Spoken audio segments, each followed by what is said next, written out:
Hoy vamos a hablar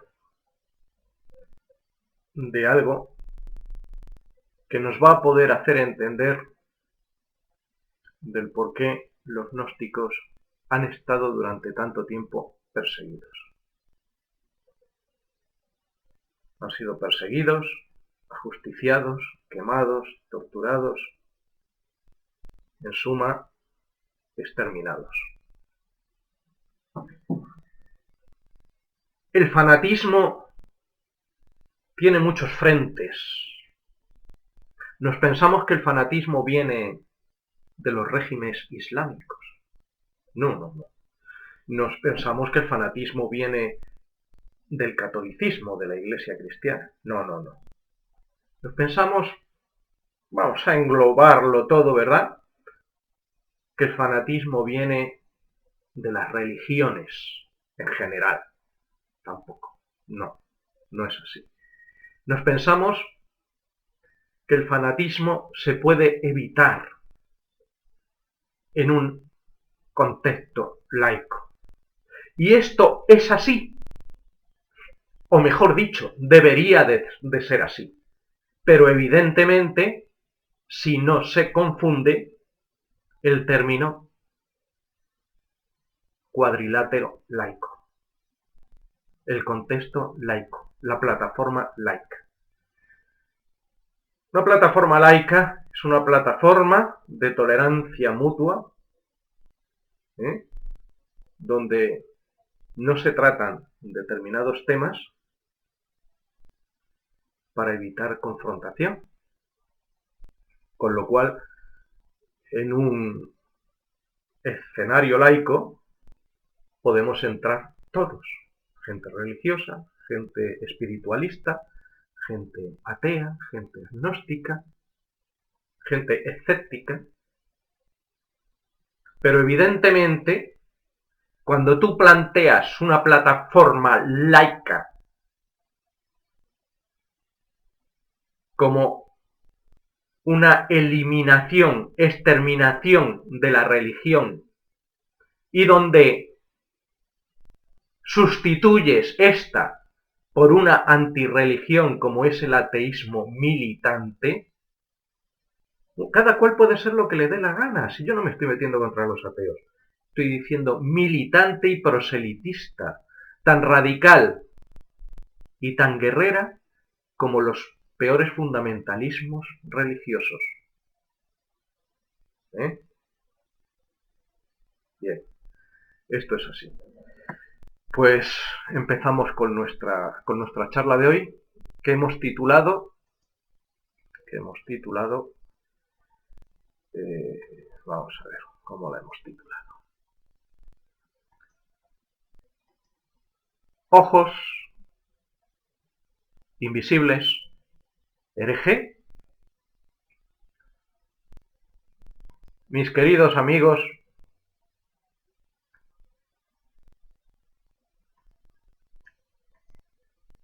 como habéis podido comprobar durante el periplo que lleva funcionando este blog, aquí lo contamos todo, con pelos y señales, dado que es el tiempo de que se descubran ciertas cuestiones que habían permanecido ocultas, con un lenguaje lo más coloquial posible y sin algún tipo de tecnicismos o argot especializado. Al menos eso es lo que hemos intentado. Por lo tanto, podéis considerar erróneamente que aquí no hay secreto alguno, salvo el supuesto anonimato del autor,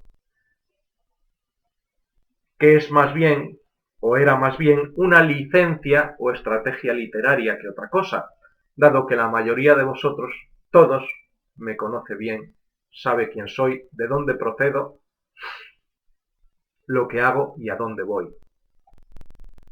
No obstante, muchos os habréis realizado las preguntas que aparecen en el artículo de esta reflexión. ¿Por qué decidimos denominarnos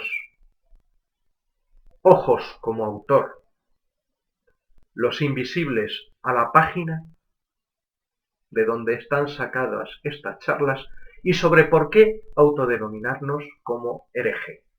A mucha honra y con mucho orgullo nos sale por las orejas. Lo de ojos es tan simple como un homenaje a uno de los personajes protagonistas que salía en la serie de ciencia ficción Dark Angel, producida por James Cameron y en la que también intervenía Jessica Alba en el papel principal. Ojos es el nombre anónimo de un revolucionario anarquista que lucha utilizando la televisión para transmitir sus consignas. Resta decir que el mundo en el que se desarrolla la trama está muy alejado de ser un sistema justo y democrático. Utilicé ese apelativo como sinónimo de observador. Observador e investigador de los misterios que siempre ha rodeado la existencia de la conciencia. Cabe decir que viene a cuento de que este ojos se haya convertido también en un ojos mediático mediante un sistema audiovisual que en principio no estaba contemplado.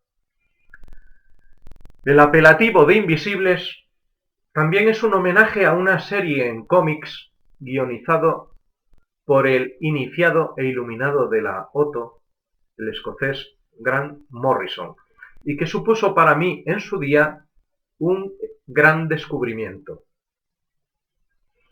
Cabe indicar que se trata de su obra maestra y que sirviera a los hermanos Wachowski como inspiración para la realización de su afamada trilogía de Matrix.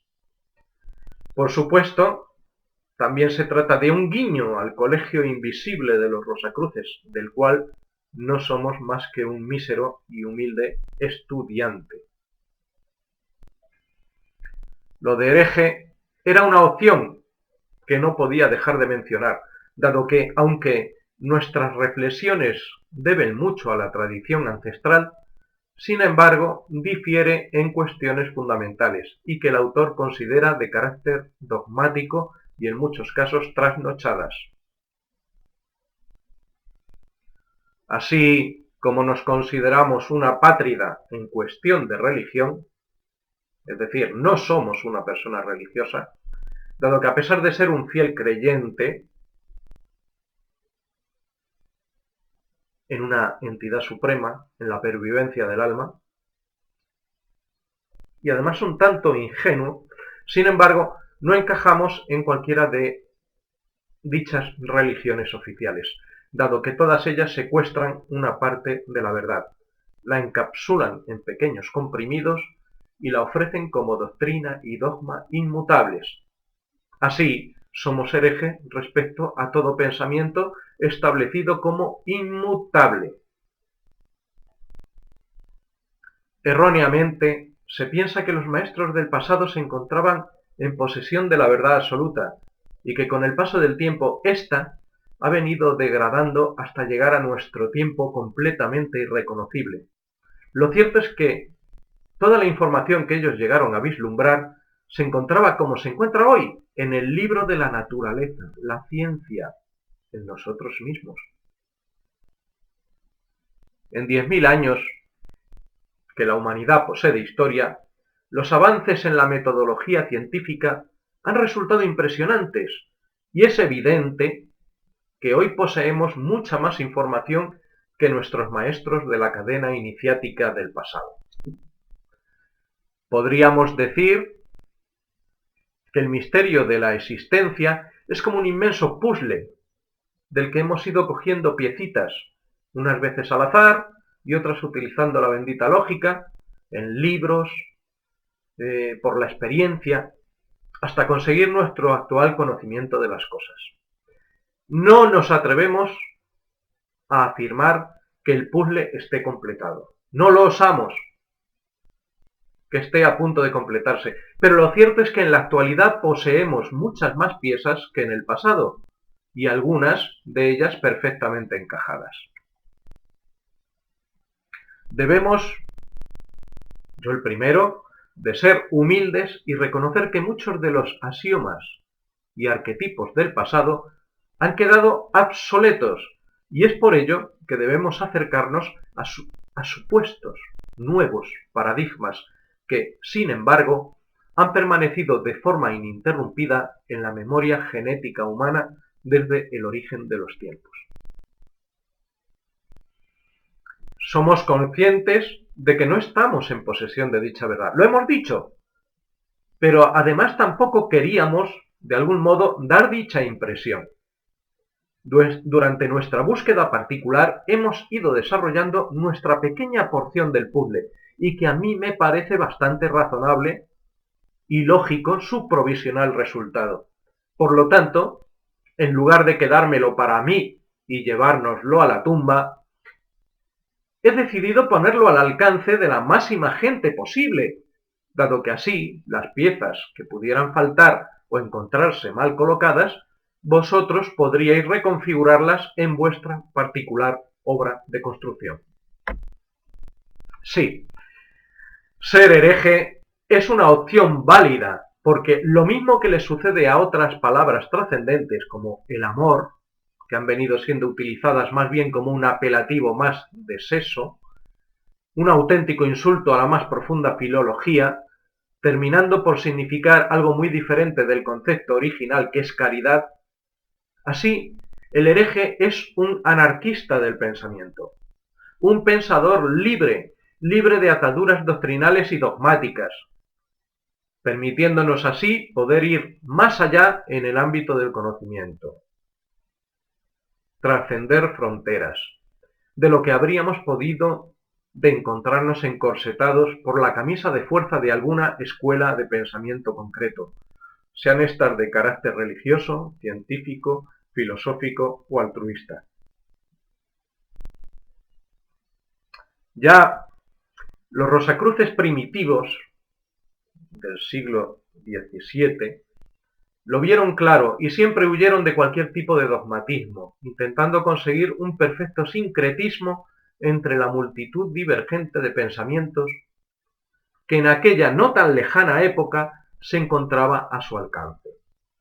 Ellos fueron uno de los primeros que intentaron el ecumenismo, con el fin de hacer que las diferentes tendencias pudieran entenderse entre sí mediante el simbolismo. Fueron ellos, los invisibles del Colegio Rosacruz, quienes sembraron esa semilla en la orden masónica, cuando pasó de operativa a especulativa, y esa misma semilla es la que nosotros tenemos sembrada en nuestro interior. Por lo tanto, amigos, no vean nuestra humilde obra como un intento de mostrar una verdad absoluta, sino como una pequeñísima y humilde aportación a la grandiosa y magnificente biblioteca del conocimiento. Pareciera que el único misterio que quedara por declarar en este blog, en estas charlas ahora, fuese la personalidad del propio autor, pero eso mis muy queridos y amados lectores ya lo saben, lo han descubierto ya, aunque en teoría tendría que decir que lo tendrían que descubrir por ustedes mismos. Para terminar, este tipo de charlas audiovisuales basadas en el blog Ojos de los Invisibles no forma parte de un colectivo, sino de una mísera individualidad que trabaja en exceso. Y ello lo decimos fuerte y claro, para que nadie crea que se encuentra alguna institución más o menos secreta detrás de nuestras palabras, que hay alguna conspiración adinerada detrás de todas estas historias, en absoluto. Si hubiera falsedades u errores en nuestras palabras, es mi culpa y de nadie más. No obstante, tan seguro estamos de lo que aquí se expone, que estaríamos dispuestos a dar la vida por ello, como lo hicieron los gnósticos de antaño. Esto es así porque consideramos que la información que intento compartir con vosotros es fundamental para dar un giro de 180 grados al futuro de la humanidad y encaminarnos hacia la salida de esta construcción que, con todo el respeto, intuimos, si no infernal, sí al menos anómala.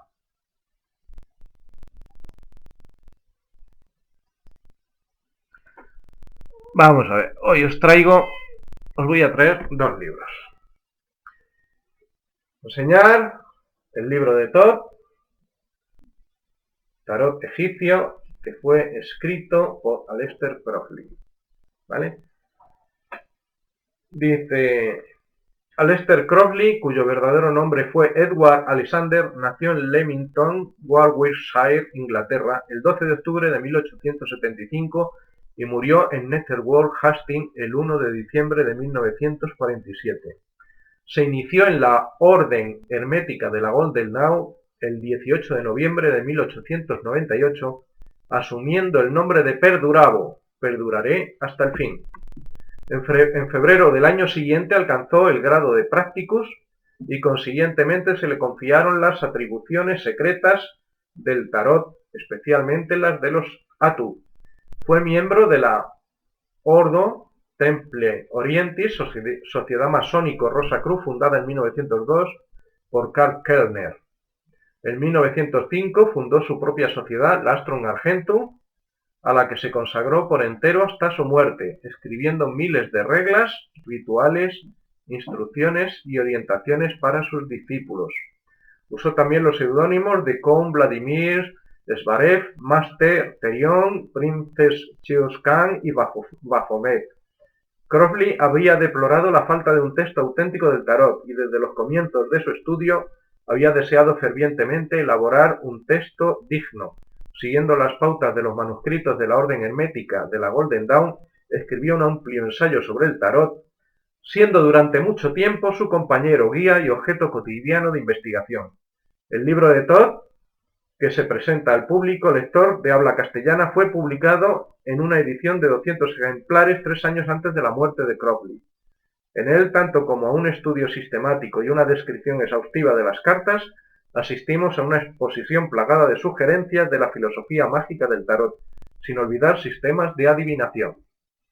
Bien, dicho esto, que es un libro muy interesante, os voy a hacer una aclaración, por la que me van a crucificar algunos. Bien, el considerar que el tarot, las cartas del tarot de los bohemios, del libro de imágenes, en cartas, el decir que su origen es egipcio es absolutamente erróneo. Como el considerar que el rosacrucismo viene enteramente de Egipto. Es falso. Falso. Falso. Porque las cartas del tarot tienen un origen hindú, como muchas otras cosas, como el juego de la oca, como el parchís, como el juego del ajedrez, las damas. Todo viene de la India. Curiosamente, hubo una época, ¿verdad?, en el siglo XVIII, que es cuando hubo ese fervor ocultista tan enorme, donde parece ser que no había otra cosa nada más que Egipto.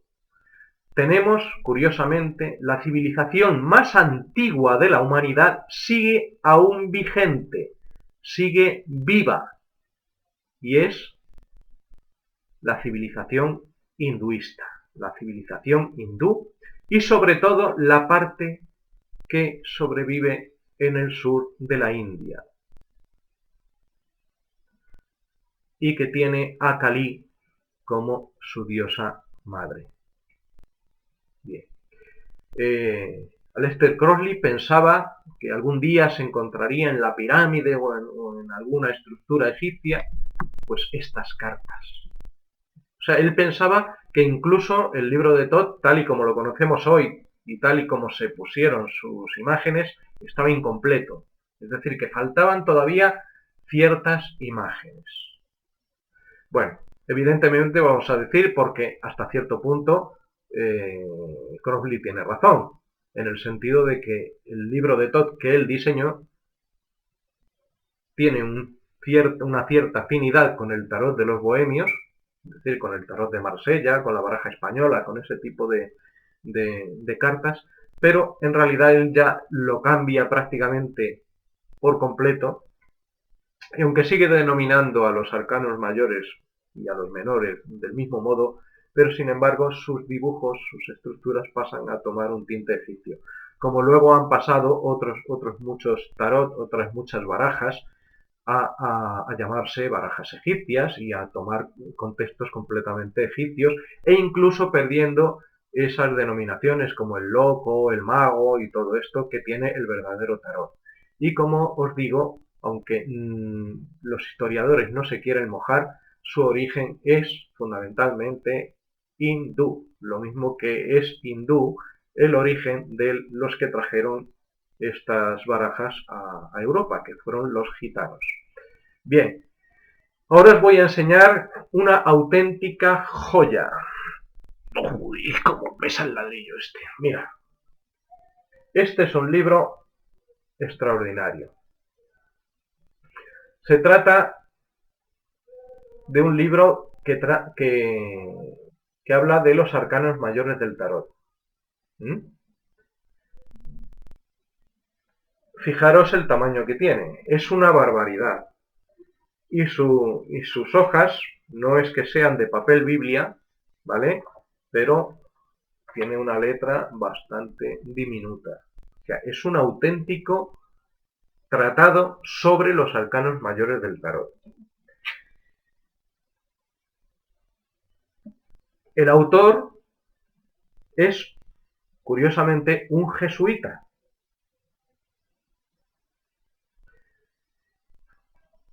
Y trata todos los aspectos de las cartas desde un punto de vista junguiano, desde un punto de vista de meditación, desde un punto de vista arquetípico, desde muchos puntos de vista, pero nunca desde el punto de vista de la adivinación, de la evidencia, que es lo que yo muchas veces os he dicho. Si se trabaja el tarot dentro de la Rosacruz, es o debería de ser a nivel de meditación, como arquetipos para abrir puertas de nuestro interior. Bueno, esto es una introducción de Hans Urs von Balthasar y son meditaciones. Os voy a leer lo que viene aquí porque me parece muy interesante. Como sé que muchos, ni siquiera sé que este libro se pueda encontrar porque tiene ya sus añitos y no creo que sea un libro que sea muy editable. Lo tendrán 4. Dice, en estas meditaciones, un pensador cristiano y piadoso, de innegable probidad, nos da a conocer los símbolos del hermetismo cristiano en sus distintos planos, mística, gnosis y magia, recurriendo a la ciencia cabalística y a ciertos aspectos de la alquimia y la astrología. Dichos símbolos aparecen en los llamados arcanos mayores del antiguo juego de cartas, conocido por el nombre de taroco, o más comúnmente hoy, tarot. El autor trata de situarlos en el plano de la sabiduría más profunda por lo universal del misterio católico. Recordemos, en primer lugar, que semejante tentativa no es única en la historia del pensamiento católico, teológico y filosófico, por extraño que les resulte a muchos lectores creyentes actuales. La antigua sabiduría bíblica y cristiana luchó desde el principio contra todo fatalismo en nombre de la soberanía y libertad de Dios frente a todas las potencias cósmicas, sin negar por ello la existencia de causas segundas de orden terreno utilizadas por la providencia para dirigir el curso de las cosas. Recordemos en este contexto la doctrina de San Pablo, según la cual los elementos del mundo, venerados por muchos como potencias angélicas, las potestades y dominaciones, en su realidad y eficiencia, pero han de ser también sojuzgados e incorporados al cortejo triunfal de Cristo.